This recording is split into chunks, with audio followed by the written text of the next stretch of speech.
नमस्कार दोस्तों, प्यारे बच्चों।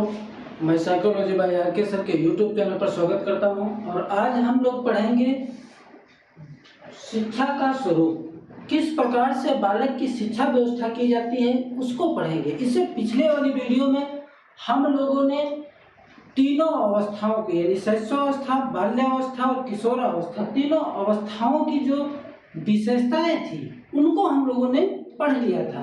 अब देखते हैं कि हम लोग जो पढ़ेंगे कि तीनों अवस्थाओं में किस प्रकार से शिक्षा व्यवस्था की जाए जो ज़्यादा बच्चों पर प्रभावी हो जाए, उससे ज़्यादा बच्चे सीख सकें। क्योंकि कभी कभी जो ये शिक्षा का स्वरूप होता है, आप लोगों को जो हम अलग अलग पढ़ाते थे तो आपके समझ में नहीं आता था।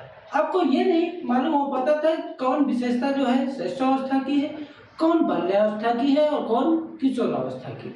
इसलिए हमने सोचा कि तीनों अवस्थाओं की अगर जो विशेषताएं या शिक्षा का स्वरूप जब एक साथ पढ़ा दिया जाए, एक साथ बता दिया जाए, तो ये आपका जो कंफ्यूजन है वो दूर हो जाएगा। पहले पढ़ेंगे हम लोग शैशवावस्था।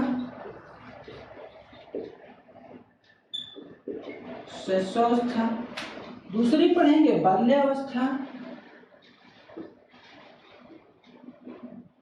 और तीसरी हम लोग पढ़ेंगे किशोरावस्था।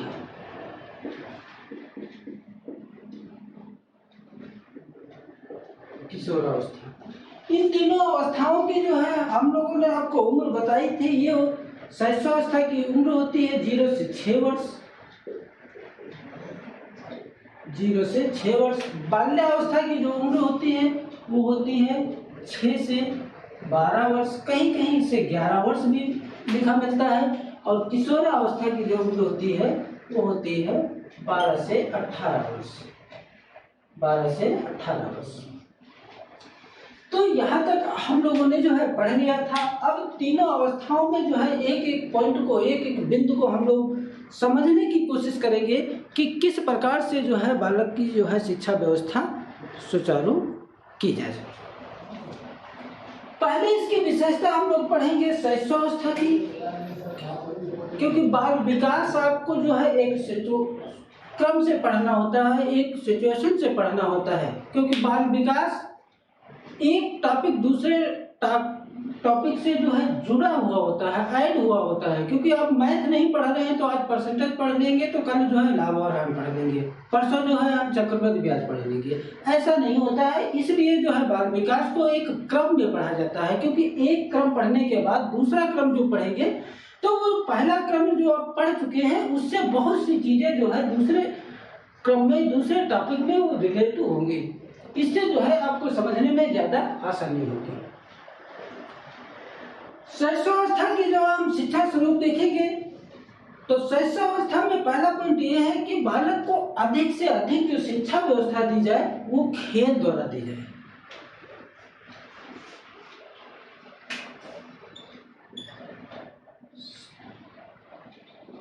शैशवावस्था के बालकों को शिक्षा खेल द्वारा प्रदान करें।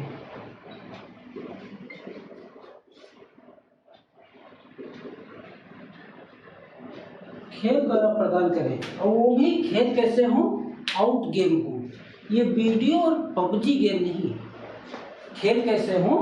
Out game. खेल कैसे हो? आउट गेम, यानी वीडियो पबजी नहीं। क्योंकि वीडियो पबजी हम लोग बच्चों को खेल तो लेते हैं, लेकिन उससे बच्चे का शारीरिक मानसिक विकास नहीं हो पाता है। इसलिए खेल बच्चों को कौन सी खेल लेना चाहिए? आउट गेम होना चाहिए, वीडियो पबजी गेम नहीं। दूसरी इसकी ये विशेषता है या स्वरूप है कि बच्चे को कहानी के द्वारा शिक्षण प्रदान करें।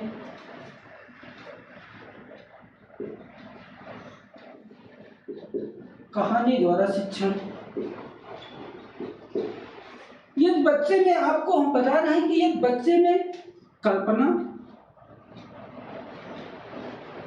एकाग्रता, कल्पना, एकाग्रता और प्रत्यय स्मरण,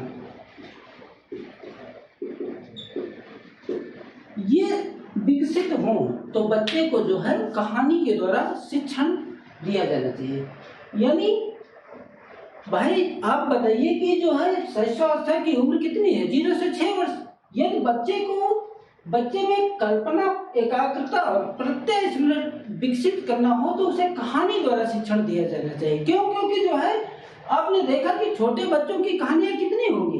10, 12, 15, बस वही खरगोश बिल्ली की कहानी, राजा रानी की कहानी, इस प्रकार की जो है छोटी छोटी कहानी होती है छोटे बच्चों के लिए। तो इसमें यदि आपने एक बार बालक को बताया कि अयोध्या के राम थे, राम दशरथ के पुत्र थे, दशरथ के 4 पुत्र थे, दशरथ के 3 रानियां थी, ये चीजें सारी आप एक कहानी में आप बालक को बताएं। जब कुछ दिन के बाद, यानी मतलब 10 दिन बाद, 15 दिन बाद दोबारा उस बच्चे को वही कहानी आप जब सिखाएंगे तो बच्चे में जो है एकाग्रता बढ़ेगी, कल्पना बढ़ेगी, क्योंकि बच्चा एडवांस में आगे आगे सोचेगा कि हाँ ये तो पिताजी ने समझाया था, ये तो पापा ने समझाया था। तो यानी बच्चे को अगर जो एकाग्रता, कल्पना और प्रत्यय स्मरण विकसित हो बच्चे में, तो उसे शिक्षा जो है कहानी के द्वारा प्रदान करें। अगला पॉइंट यह है कि बच्चे को सोचने, बच्चों को सोचने, समझने,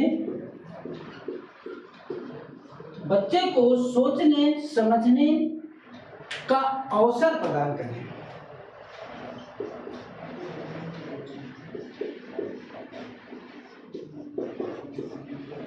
अवसर प्रदान करें यानी बच्चे को सोचने समझने का अवसर यदि आप देंगे। कोई बालक है, वो जो है उसको आपने कोई छोटा सा प्रोजेक्ट दे दिया, छोटा सा कार्य दे दिया, हो सकता है वो एक बार में ना कर पाए तो वो दोबारा में करेगा, दोबारा नहीं कर पाएगा तो दोबारा में कर लेगा। इसलिए उसे पर्याप्त समय दिया जाए सोचने विचारने को करने के लिए, तो बालक जो है निश्चित जो है अपने उद्देश्यों की प्राप्ति तक पहुंच जाएगा, या हम कह सकते हैं कि अपने कार्य को जो है आसानी से कर लेगा। अगला पॉइंट यह है कि बच्चों को जो शिक्षा व्यवस्था प्रदान की जाए वो जो है बच्चों की शारीरिक और मानसिक स्थिति को, वह मानसिक स्थिति को ध्यान में रख करके व्यवस्था की जाए।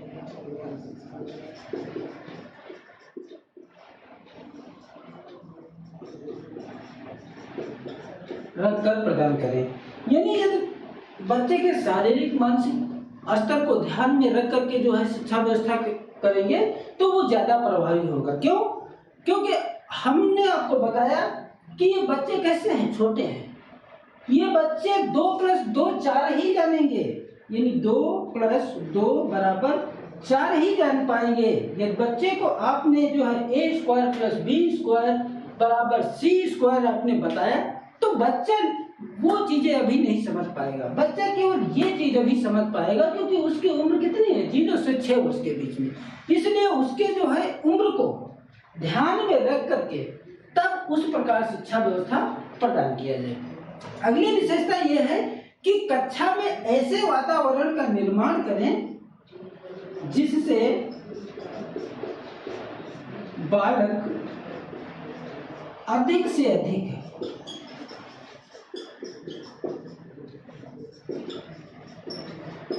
अधिक प्रश्न पूछ सके। अधिक से अधिक प्रश्न पूछ सके यानी बच्चे में कोई किसी प्रकार का डर नहीं होगा, भय नहीं होगा, तभी तो बालक प्रश्न पूछ सकेगा। ये बालक एक बार कोशिश किया गुरुजी से प्रश्न पूछने की, गुरुजी ने उसे डांट दिया, तो बालक दोबारा हिम्मत नहीं कर पाएगा कि मैं सर से प्रश्न पूछूं।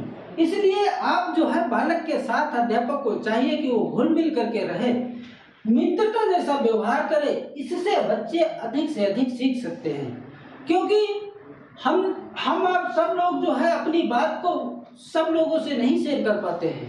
लेकिन जो हमारे खास मित्र होते हैं, घनिष्ठ मित्र होते हैं, उनसे जो है मैं अपनी बात को शेयर कर लेता हूँ। इसलिए जो है बच्चे को जो है अधिक से अधिक जो है प्रश्न पूछने का पर्याप्त अवसर दिया जाना चाहिए। ऐसा वातावरण हो जिससे बालक प्रश्न पूछ सके। यहाँ तक समझ में आया। अगला पॉइंट यह है कि बच्चों को प्रदर्शन का भी पूरा अवसर दे, क्योंकि जब बच्चा प्रदर्शन करेगा यानी करके सीखेगा, वो ध्यान ज्यादा कैसा होगा, अस्थायी होगा, टिकाऊ होगा। या हम कह सकते हैं कि जो है शैशवावस्था में जो शिक्षा का स्वरूप होना चाहिए वो जो है मनोवैज्ञानिक विधियों के द्वारा होना चाहिए, क्योंकि मनोवैज्ञानिक विधियों के द्वारा शिक्षा व्यवस्था थोड़ा आसान हो जाती है, इजी हो जाती है, एक क्रम में हो जाती है, सीक्वेंस में हो जाती है। इसी के साथ अब हम लोग जो है पढ़ेंगे बाल्यावस्था की जो क्या क्या विशेषताएं हैं, क्या किस प्रकार बाल्यावस्था में बालक को शिक्षा प्रदान करनी चाहिए। तो पहली विशेषता यह है कि बाल्यावस्था में जो शिक्षण कार्य कराया जाए वो कैसा हो, वो सामूहिक विधियों द्वारा हो।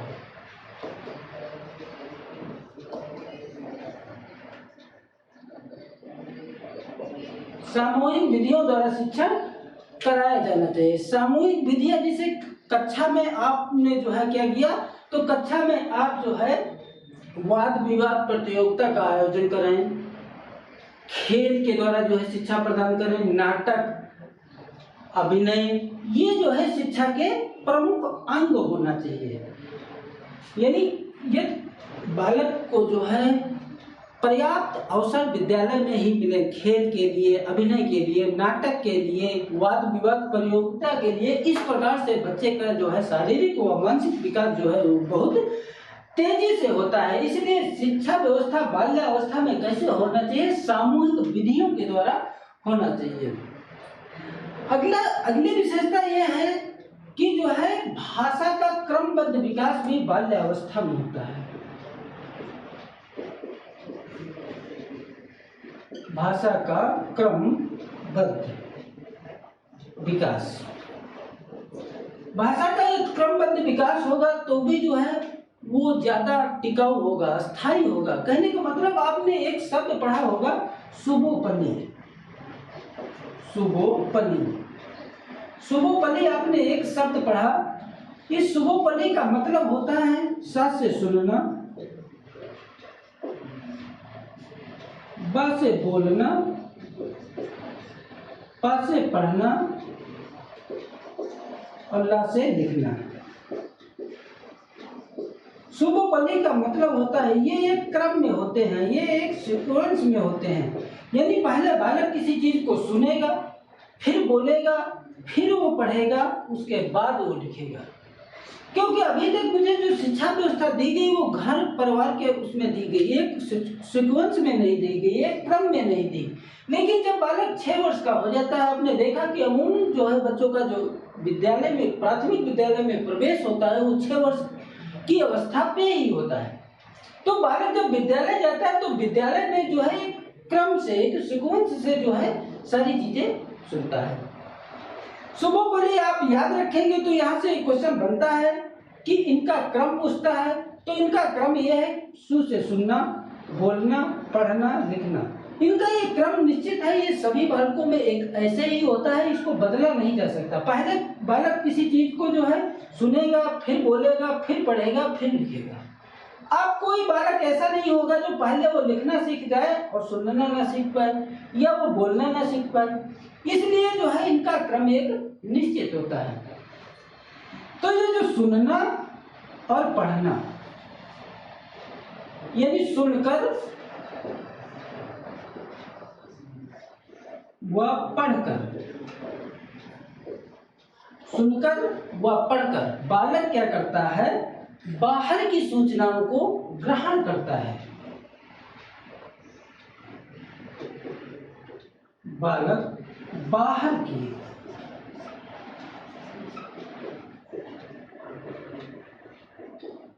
की सूचनाओं को ग्रहण करता है, इसलिए इसे ग्राह्य कौशल कहते हैं। क्या कहते हैं?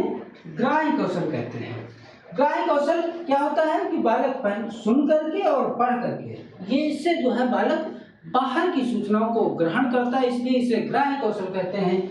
जबकि बोलकर व लिख करके, यानी बोलकर व लिख करके बालक अपने आंतरिक सूचनाओं को व्यक्त करता है, यानी अपने विचारों को व्यक्त करता है। किसके द्वारा? बोल करके और लिख करके अपने विचारों को बालक व्यक्त करता है, जिसे मनोवैज्ञानिकों ने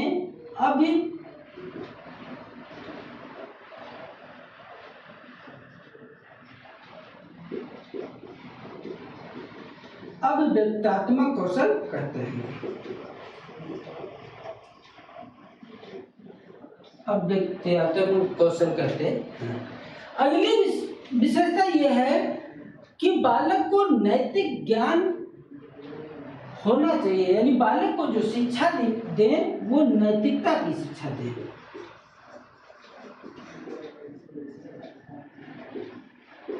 नैतिकता के द्वारा शिक्षण, यानी बालक को ये नैतिकता के द्वारा शिक्षण देंगे तो वो भी जो है कैसा होगा? ज्यादा टिकाऊ होगा। अगली विशेषता है कि बाल्यावस्था में रुचिकर शिक्षण विधियां होना चाहिए। विधियां कैसी हो? वो रुचिकर हो, रुचिकर विधियां हो, यानी रुचिकर विधियां जैसे खेल विधि, आगमन विधि, निगमन विधि, किंडरगार्टन विधि, डाल्टन विधि, प्रोजेक्ट विधि आदि विधियों के द्वारा जो है बाल्यावस्था में बालक को शिक्षा दिया जाना चाहिए। अगला पॉइंट यह है कि बच्चों की जिज्ञासा को शांत किया जाए तथा उनके कार्यों को भी स्वीकार किया जाए। बच्चों की जिज्ञासा शांत किया जाए तथा उनके कार्यों को स्वीकार किया जाए। कार्यों को स्वीकार किया जाए, स्वीकार करें, यानी बालक की जिज्ञासा को शांत किया जाए। बालक कोई प्रश्न पूछना चाहता है, किसी भी प्रकार का बालक के मन में कोई शंका है तो वो प्रश्न पूछना चाहता है तो उसके शंका को समाधान किया जाए, उसकी समस्या को निराकरण किया जाए तथा बालक के कार्यों को भी स्वीकार किया जाए। जैसे मान लेते हैं कि बालक ने जो है पहली बार एक चार्ट बनाया, चार्ट पे कुछ बनाया, प्लेट बनाया, कप बनाया, वो अच्छा बना हो या खराब बना हो इससे मतलब नहीं होता है, लेकिन फिर भी जो है अध्यापक को उसके कार्य को सराहा जाए, सराहनीय किया जाए और उसके कार्य को अध्यापक के द्वारा गुड, वेरी गुड जो है भी जो है दिया जाना चाहिए। इस प्रकार से जो है बालक को जो है दोबारा उससे अच्छा, बेहतर करने के लिए ये प्रेरित करता है।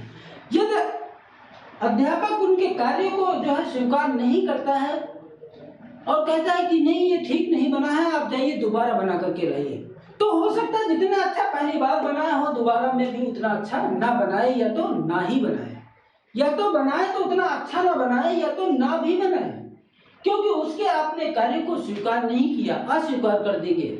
इसलिए बच्चों के कार्यों को भी स्वीकार करना चाहिए, इससे भी जो है बालक का ध्यान अस्थायी होता है। अगली विशेषता यह है कि बालक को वास्तविकता की जानकारी देना चाहिए।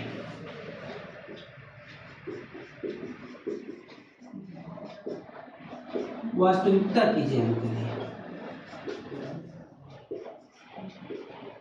आपने देखा कि इस उम्र के बच्चे जो है मम्मी पापा से या अध्यापक से या घर के अन्य सदस्य या अपने मित्रों से पूछते हैं कि जो है ये कैसे हो गया, ये लाइट कैसे जलती है, पंखा कैसे चलता है, तरह तरह के प्रश्न पूछे जाते हैं।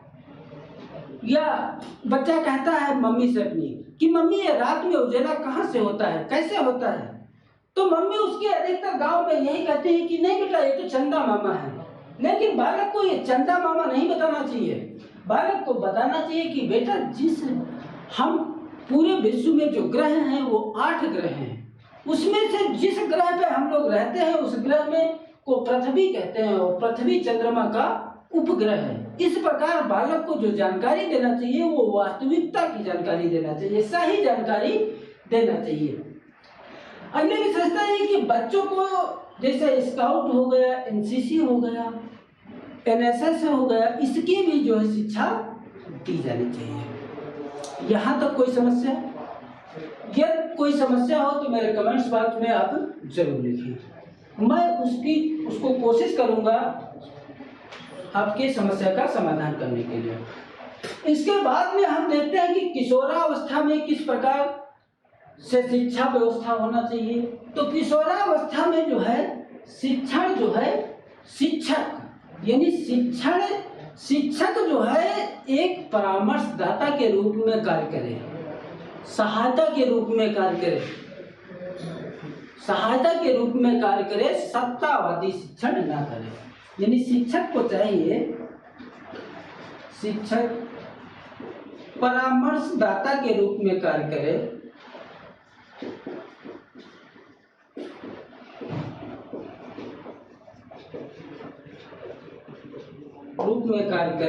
सत्तावादी शिक्षण ना करे। सत्तावादी ये शिक्षण करेंगे तो जो है इससे किशोरावस्था के जो बालक होंगे वो बिगड़ जाते हैं, वो जो है सही से जो है कार्य को नहीं करते हैं, अध्यापक की बात को नहीं मानते हैं। अगली विशेषता यह है कि किशोर को जो है किशोरावस्था में किशोर को भावनात्मक रूप से शिक्षा दें। अगली विशेषता यह है कि किशोर को जो है चुनौतीपूर्ण कार्य दें।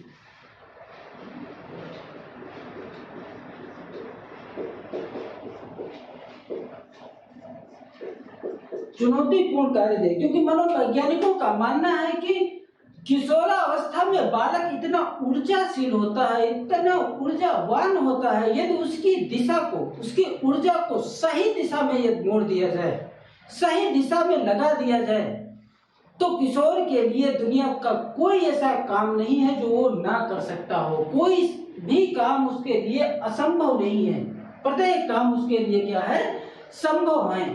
इसलिए जो है शिक्षा, बाल्यावस्था में जो शिक्षा हो वो चुनौतीपूर्ण कार्य के द्वारा दिया जाना चाहिए। चुनौतीपूर्ण कार्य जैसे व्यवसाय की शिक्षा, धार्मिक शिक्षा, यौन शिक्षा भी जो है दिया जाना चाहिए। अगली विशेषता यह है कि शिक्षण जो है वो रुचिकर पाठ्यक्रम हो।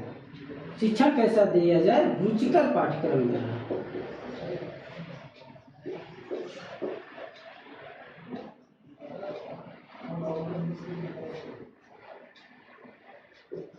रुचिकर पाठ्यक्रम द्वारा शिक्षा दिया जाना चाहिए। यदि रुचिकर पाठ्यक्रम के द्वारा ये शिक्षा दिया जाए तो वो ज्यादा टिकाऊ होती है, स्थायी होती है, क्योंकि हम भी वही चीजें सीखते हैं जो मुझे अच्छी लगती हैं, जो रुचिकर होती हैं, जो आनंददायक होती हैं, वो बेर बेर पढ़ने का मन करता है, बेर बेर करने का भी जो है मन करता है।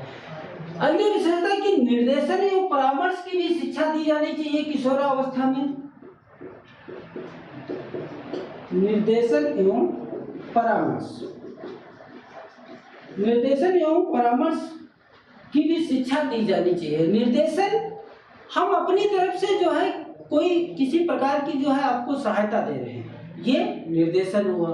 और परामर्श ये हुआ कि आपकी कोई समस्या है और उसके समाधान के लिए जो है आप किसी दूसरे व्यक्ति से आप सहायता लेते हैं, सलाह लेते हैं, वही है निर्देशन। परामर्श के द्वारा जो है शिक्षा व्यवस्था दी जानी चाहिए। अगली विशेषता यह है कि शिक्षण व्यवस्था समाधान पर आधारित हो। यानी शिक्षण कैसा हो, वो समाधान पर आधारित हो।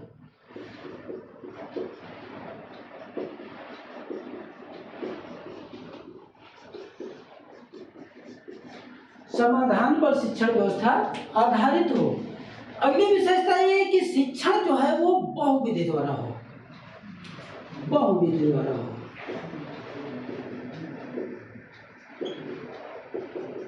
शिक्षण बहुविधि द्वारा हो, यानी बहुविधि, जैसे आपको हम बता रहे हैं कि बहुविधि यानी जब आप किशोरावस्था में होंगे और आप विद्यालय में शिक्षण कार्य कर रहे हैं तो वहाँ अलग अलग समुदाय से लोग आए होंगे, अलग अलग जो है जगह से लोग होंगे, अलग अलग प्रकार के व्यक्ति होंगे, बालक होंगे, उनकी सबकी सीखने की जो क्षमताएं होंगी वो भी अलग ही अलग होंगी, क्योंकि कोई प्रतिभाशाली बालक होगा, कोई मंदबुद्धि बालक होगा, कोई दिव्यांग बालक होगा, कोई समस्यात्मक बालक होगा। यदि शिक्षक एक ही विधि के द्वारा शिक्षण कार्य करेंगे तो ये बच्चे पिछड़ जाएंगे, क्योंकि आपने कुछ बताया, कुछ A to Z बताया। कुछ बच्चे तो आपने बताया तो वो समझ लेंगे, लेकिन कुछ एक बार में नहीं समझ पाएंगे, तो जो है अध्यापक दोबारा उनको बताएगा तब वो समझेंगे। कुछ वो दोबारा में भी नहीं समझ पाएंगे, तो आप जैसे नदियां पहाड़ बच्चों को पढ़ा रहे हैं तो आप उनको ग्लोब के द्वारा जो है, चार्ट के द्वारा जो है बताएंगे। इस प्रकार शिक्षण कैसा होना चाहिए, वो बहुविधि द्वारा होना चाहिए। शिक्षक जो है प्रत्येक विषय के लिए अलग अलग ग्लोब, चार्ट, स्लाइड आदि का जो है कक्षा में प्रयोग करें। इस प्रकार से शिक्षण जो होना चाहिए वो बहुविधि द्वारा होना चाहिए। यहाँ तक आप लोगों के समझ में आया? कोई समस्या, कोई दिक्कत हो तो आप बताइए। यदि यहाँ तक समझ में आया तो जो हम लोग नेक्स्ट वीडियो बनाएंगे उसमें जो है हम लोग जो है बाल्यावस्था और किशोरावस्था और शैशवावस्था की यानी तीनों अवस्थाओं की जो मनोवैज्ञानिकों ने परिभाषाएं दी हैं उनकी चर्चा करेंगे। यदि मेरा वीडियो आपको पसंद आए तो इसे लाइक, शेयर, सब्सक्राइब अवश्य करें। Thank you.